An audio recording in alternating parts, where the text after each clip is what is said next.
Coming up on today's show, I teamed up with my guy, Joey Petersen, the host of our Packers channel here at Chat Sports. We took a deep dive into this game, some major injury news on both sides, but we also talked about Jeff Hafley, their defensive coordinator, a name that is generating some buzz in league circles for the New York Giants to be their next head coach. And we also talked about Matt LaFleur, my dream head coach, being on the hot seat. A lot to discuss, but if you want to beat the Packers this Sunday, hit that thumbs up icon right now.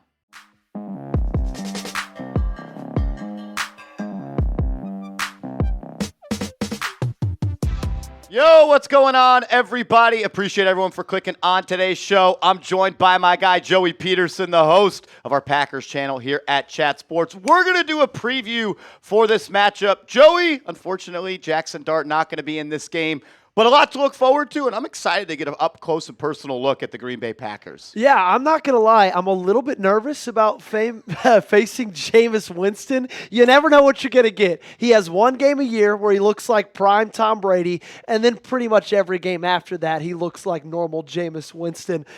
But who knows what's going to happen, man? It's been an interesting last couple weeks in Green Bay. Couple of losses in a row. Obviously, the one at home against Carolina, and then they backed it up this week with a loss on Monday Night Football at home again to the Philadelphia Eagles. So hopefully turn some things around with an NFC East opponent this week again. Yeah, I was a little upset that you guys couldn't beat the Eagles. It's always fun to see the Eagles lose. But I do love how the Packers losing means Matt LaFleur is on the hot seat. Maybe you could talk a little bit more towards that. Could it be a world where maybe Jameis Winston beats the Packers, Matt LaFleur fired, and that lands this beautiful guy right here in a Giants head coaching spot? Yeah, it's interesting because it seems like a legitimate possibility. A lot of times, like with Mike Tomlin and the Steelers, John Harbaugh and the Baltimore Ravens, that's just fans being upset at their head coach for being there for a very long time, and people just get impatient. But with Matt LaFleur, they've got a new president in Green Bay in Ed Policy. He very intentionally did not, re-up on Matt LaFleur and Brian Gutekunst's contracts because he wants to see how this year goes. And I'm here to tell you, Marsh, if they don't make the playoffs, or maybe even if they do make the playoffs and are a one and done yet again, I do believe he's going to be on the hot seat. Now, I don't think he's on the hot seat for any time this season. I just think with the talent on this roster, they always believe that no matter how many games you lose in a row, say it's 3 and you lose to the New York Giants, I think they believe in the talent that you could still end this season strong and maybe do something in the playoffs. So I don't think a firing in season is on the table right now, but I do believe that if you continue to lose games that you shouldn't, like to the Browns and to the Panthers, then his seat could be very hot come the end of this year. So if you're like me and you want Matt LaFleur to be the next Giants head coach, you got to go get a win this Sunday. On a more serious note, though, there is a defensive coordinator who coaches for the Green Bay Packers, Jeff Hafley. Joey, a lot of smoke around him being the next guy up for the New York Giants. Adam Schefter said an NFL owner called him at a random and said, I think Hafley would be a good fit for the New York Giants. Schefter says that has never happened. Hasn't been a coach in the NFL before. Did coach Boston College for a couple of years. He has this Packers defense humming. What can you tell Giants fans about what maybe they might be getting in Hafley if he's the next guy? Yeah, well, he's a New Jersey native as well, so it'll be coming home back up to the Northeast. Going to have a ton of family at this game this weekend. Jeff Hafley has been phenomenal. And after that game, I believe it was week 2 against the Washington Commanders. Now, mind you, at this point in time, we did think the Washington Commanders, at least offensively, were going to be a little bit more formidable than they have been. Jaden Daniels was healthy that game, but regardless, I remember after that game and my instant reaction saying, oh man, Jeff Hafley might not be a Green Bay Packer next year just because of all the impressive things you were seeing from this defense. And I remember we talked about it, I believe on Monday or Tuesday, of the fact of obviously, he's got a great defensive line. Rashawn Gary, Micah Parsons, Devontae Wyatt's been great on the interior. But what impresses me the most about Jeff Hafley is what he's being able to get out of this cornerback room. Keyshawn Nixon is your cornerback 1. Carrington Valentine is your cornerback 2. And he's got those guys playing like they are all pros. Incredibly impressive stuff. He's a guy who's not going to blitz a ton. I believe the Packers are bottom 5, bottom 10 in the league in blitz rate. He's going to play a ton of zone. I know that was a big concern of him coming into Boston College. He's a 4-3 scheme guy. Played a lot of cover 3 in college, but honestly, that's just kind of what you do in college football. It's a lot easier to play zone coverage and, just be a little bit safer for anything at the back end when you're playing a college quarterback. He shifted away from that. I think people are a little bit more nervous about him just being a 4-3, cover 3 type guy in the NFL, and he hasn't been that. Now, again, like I mentioned, he does play majority zone coverage, but that's kind of everybody in the NFL these days. I've been really impressed with what he's done, moving from the college ranks to the NFL. And after 2 years in Green Bay, just the character of guy that he is, the intensity that he coaches with, and the results we're seeing on the field, I really do believe Jeff Hafley is going to be a good head coach one day.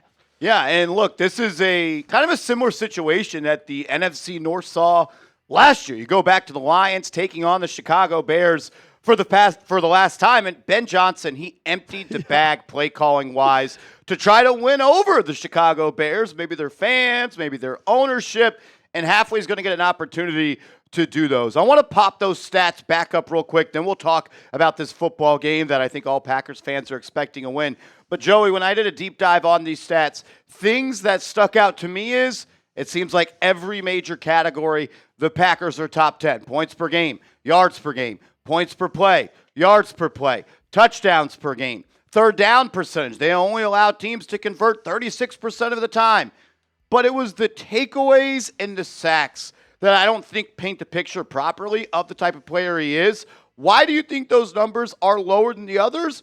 Or is it just they get off the field on 3 downs and they don't allow other teams to make those mistakes? Yeah, I think honestly, with those numbers being lower than the other ones, that almost makes the other ones more impressive because you're still not allowing a lot of points and you're not really taking the football away, which is hilarious because this team was one of the best at taking the football away last year. Xavier McKinney was one of the league leaders in interceptions. Nice. They're just sometimes turnovers. They're just a luck thing at the end of the day. And I know it's weird to say that as analysts of this sport and as analysts of this league, but it kind of just boils down to that. Now, when it comes to sacks, what I've noticed about this team is it comes and goes in waves. They'll have games where they have 4 or 5 sacks, and you're thinking, okay, things are getting back into form. And then these past 2 games, 0 sacks. 0 sacks against the Eagles, against the Panthers. And to me, that's a little bit of a problem, just given the players that you have in Rashawn Gary and Micah Parsons. Now, they're getting consistent pressure, but as John Gruden always says, I don't want pressures. Get them to the ground. Really curious to see if they're going to have a little bit more success this weekend against this Giants offensive line, though. Yeah, look, the Giants offensive line has been pretty good for the most part, but there has been some games that they've struggled, and I want to transfer that part of the game. I'm a little bit worried about this Giants offense. I think everybody should going into this game. The Packers, one of the best defenses in the NFL. You have your third string quarterback start in this game. We know no Malik Neighbors. We know no Cam Scadaboo. Jameis is going to have it tough. So I guess my question to you, Joey Petersen, is this. How do you want the Packers to play, game plan, gear up to slow down Jameis? You know he's going to throw it. He's going to sling it all over the field. He's never seen a throw he doesn't like. He's going to throw some touchdowns potentially, but he's also going to throw some interceptions as well. Yeah, I'll never forget, watching the Cleveland Browns take down the Baltimore Ravens last year, and Jameis Winston threw for 330 and 3 touchdowns as well. So he's got any throw on the field in his bag. I would like to see the pressure be dialed up. I think anytime you're facing a quarterback that has an affinity for turning the football over, it's just going to be better when you're putting him under pressure. Now we know he has a tendency to be able to escape the pocket, create plays, and extend plays with his leg. But regardless, I don't still, even though they've had great seasons, have the utmost trust in guys like Keyshawn Nixon and Carrington Valentine to be in coverage for a very, very long time. I think that's part of why their numbers have been so good this year is because of the pressure that Green Bay's been able to get to the quarterback and forcing, quick throws out. I think that is something that I want to see this week. And also an emphasis on run defense. I know that they did really well against Saquon, but the week prior to that, Rico Dowdle could pretty much get anything he wanted. And outside of Devontae Wyatt on that interior, they struggle a little bit in the depth in that category. Yeah, and that's actually good to hear. Look, I watched every play of that Eagles and Packers game, and I was thoroughly impressed by the Packers defense. So to hear that you're a little worried about the run defense makes me a little excited, because that's the only way I think the Giants are going to consistently be able to move the ball. You're looking at Tyrone Tracy. You're going to look at Devin Singletary. Those guys are going to have to keep you out of 3rd and long, because if Jameis Winston is trying to pay rent on 3rd and long time and time again this week, it is not going to be good news for the New York Giants. So we talked about the Giants offense. I want to talk about the Packers offense as well. Lots to talk about there. I don't know if I want to say that was a defensive slugfest that we saw on Monday night or whatever day it was, or it was an offensive shit show, to be quite fair. But what is going on with the Green Bay Packers offense right now? It's so confusing. It's so frustrating because they're being able to move the football. That's the thing. They've had 12 possessions in opponent's territory in their last 2 ball games. They've come away with 20 points. They went 1 for 5 in the red zone against Carolina. You had a turnover. You had a missed field goal. You had a 4th down that you did not convert either. And you just saw time and time again, you'd cross the 50-yard line against the Philadelphia Eagles and you'd stall out. I think there's multiple reasons for that. One of them, no trust in the kicker right now. So unless it's inside the 35, they're not going to think about kicking that football because Brandon McMahon is dealing with a little bit of an injury. I also just think that Matt LaFleur's been a little bit too conservative with Jordan Love, and the fact that he's just not letting him just go out there and be the quarterback that you're paying him $55 million a year to be. If you look at the advanced metrics against Carolina, this team passed the ball negative 10% less than expected against the Panthers. And that's why you lose games like that against Carolina. Games you're not supposed to lose because you're being overly conservative.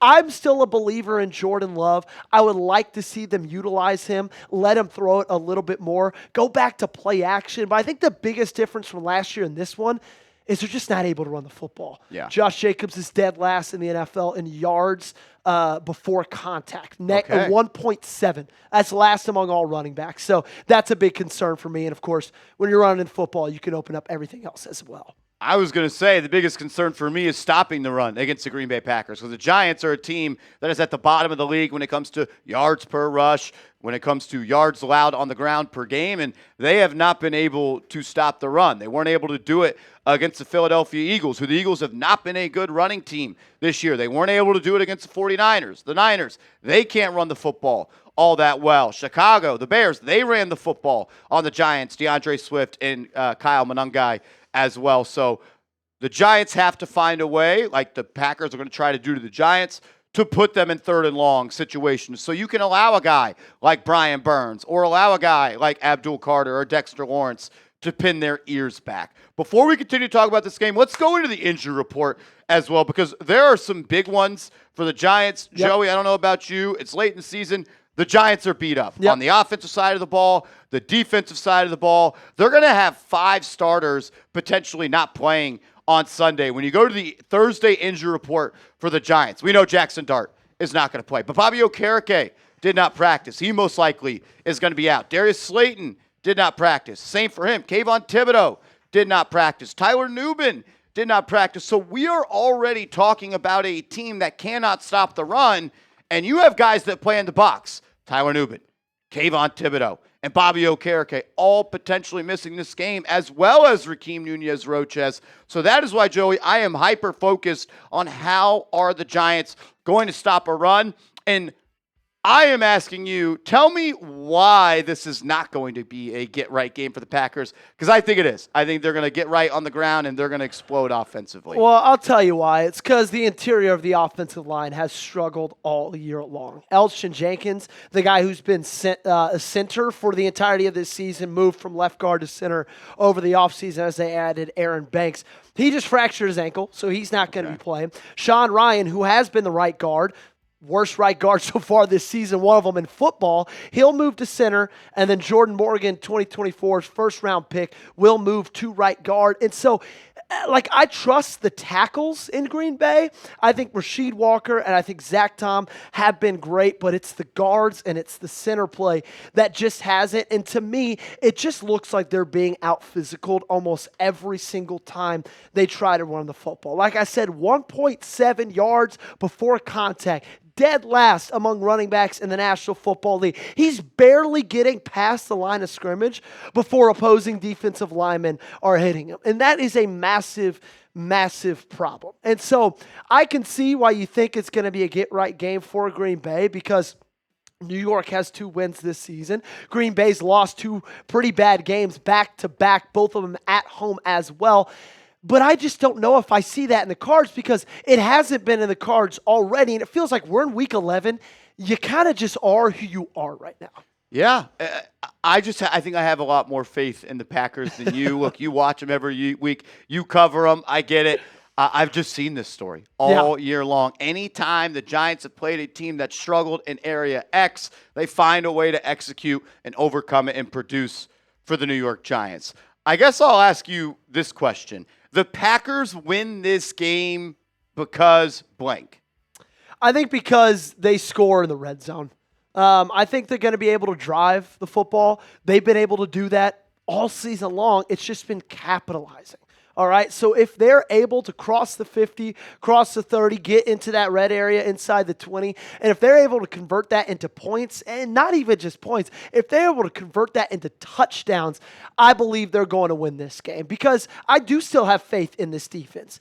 Jameis Winston, third-string quarterback. He's going to be starting, going to be without some offensive weapons. Obviously, Malik Neighbors is not going to be in there. Obviously, Cam Skadwoo's not going to be in there. So I honestly trust this Packers defense. If they just held Philadelphia to 10, I've got a feeling they're going to be able to hold New York to at least that, probably single digits. If you could just score in the red zone, score when you cross the 50, that's how Green Bay's going to win this football game. Yeah, and I would say the way I think the Giants win this game is, and this is probably the corniest thing I've ever said, is vibes. Strictly off of vibes. You've got the interim head coach boost going. How many times have we seen a team, they fire their head coach and all their players play way better for 1 week and then all that kind of wears off and you get back to who you are. So game 1 of the Mike Kafka era, Joey, I'm interested to see how he is going to call this offense. I know that Jaxson Dart won't be there. It'll be Jameis Winston, but we'll get to see really some maybe major differences that Kafka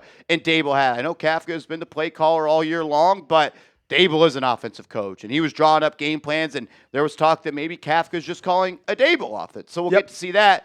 And Jameis Winston for the vibes as well. I mean, third-string quarterback, interim head coach. Can the vibes be high enough for the Giants? I just don't really see anything when I look at all 53 players on both teams an advantage for this football team. Yeah. Even what you would describe in some as not a great offensive line for Green Bay, I thought they did at times hold up pretty well this year. And the Giants, they're potentially going to be out down Kayvon Thibodeau. Maybe this is the game Abdul Carter comes around and leaves with 2 sacks, but I don't know. I'm not very confident. I think that brings you to my next question.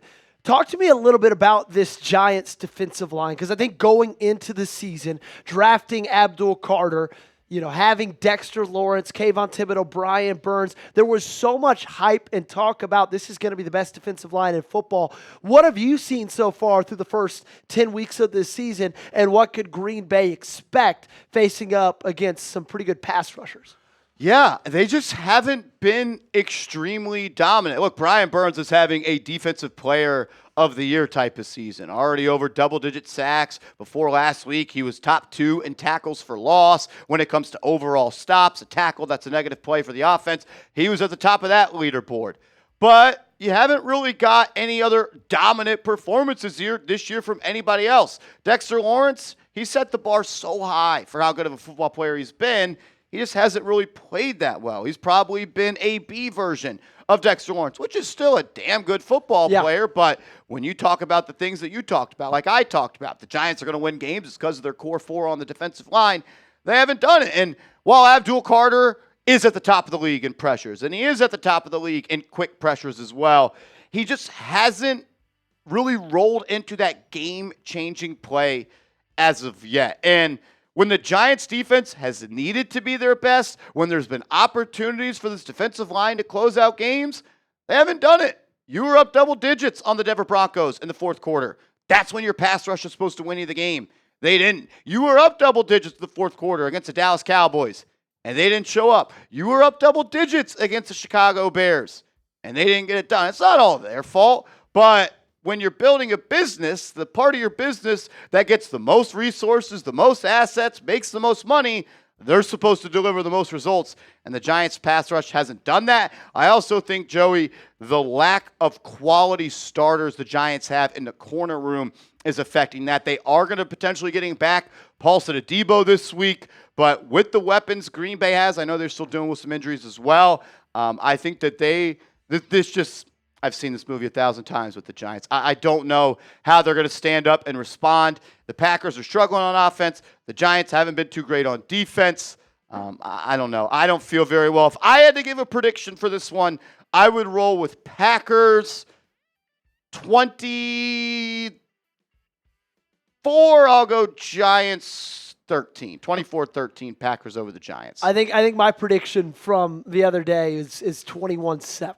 I think that New York may start fast. They may start quick, maybe even get an early touchdown. Everybody's kind of back on your heels a little bit. But I do think that the interim boost is a very, very real thing. But if you get punched in the mouth in a game, that fades away like that. Yep. It's very fabricated. It's not really there. And I think if Green Bay comes out and they come out physical and they strike early, I think New York's going to have a hard time, grabbing each other up and pulling each other through that game. But you did mention there are some injuries with the Packers right now, especially with their weapons. Matthew Golden was not playing in this last week's game against the Philadelphia Eagles. He's expected to be able to go. He's dealing with a shoulder injury. You got a ton of other wide receivers, like Romeo Doubs was a limited participant. I think he's going to be fine. Dontavian Wicks. Love Doubs. I love him as well. But like you see, Christian Watson, Dontavian Wicks, Savion Williams, Matthew Golden, Romeo Doubs was a full participant. Obviously, Tucker Kraft was out, is going to be out for the rest of this year after tearing his ACL. And so they're limited in their pass catchers. They're limited in their playmakers. And that's how I ended my preview for this game was somebody's just got to step up and make a play. At the end of the day, it cannot just be on Jordan Love. Yeah. If you weren't named Josh Jacobs against the Philadelphia Eagles, the pass catchers, tight ends, wide receivers combined for 36 yards after the catch on Monday night.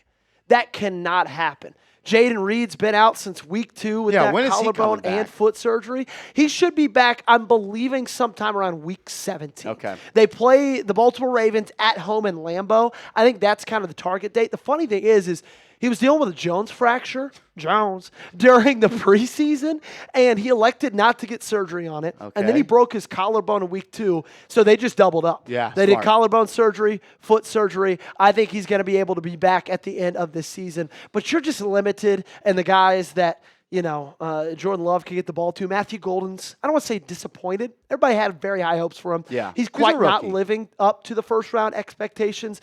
But man, I'm just ready for somebody to step up onto this offense and make a play, because that's exactly what Tucker Kraft was. He turned a 5-yard comeback into a 30-yard gain time after time. And with him gone, you just kind of haven't had that.